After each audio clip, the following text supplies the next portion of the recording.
വൻ സാമ്പത്തിക ക്രമക്കേടുകൾ കണ്ടെത്തിയതിനെ തുടർന്ന് ജൂലൈ മാസത്തിൽ പിരിച്ചുവിട്ട കേരള മാരിടൈം ബോർഡ് ദൂർത്തടിച്ചത് കോടികളുടെ നികുതി പണം. ചെയർമാന് മാത്രം മാസം നൽകിയിരുന്നത് 2.5 ലക്ഷത്തോളം രൂപയുടെ ശമ്പളവും ആനുകൂല്യങ്ങളുമാണ്.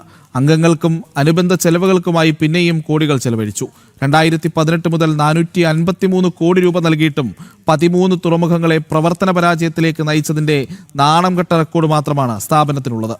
ജനം ബ്രേക്കിംഗ്.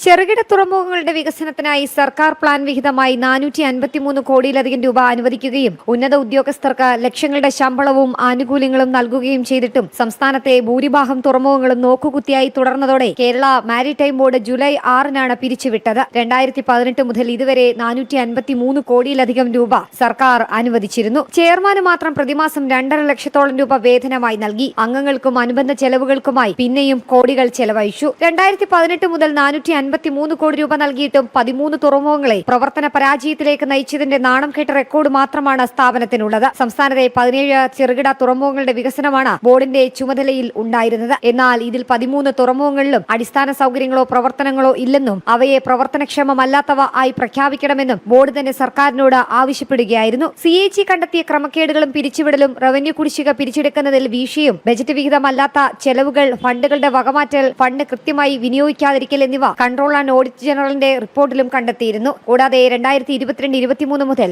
24-25 വരെയുള്ള വാർഷിക ഭരണ റിപ്പോർട്ടുകൾ നിയമസഭയിൽ സമർപ്പിക്കുന്നതിലും ബോർഡ് പരാജയപ്പെട്ടു. ആകെ എത്ര വെസലുകൾ രജിസ്റ്റർ ചെയ്തിട്ടുണ്ടെന്ന കണക്ക് പോലും ഹെഡ് ഓഫീസിൽ ലഭ്യമല്ല എന്നാണ് വിചിത്രമായ വസ്തുത. ജനം, തിരുവനന്തപുരം.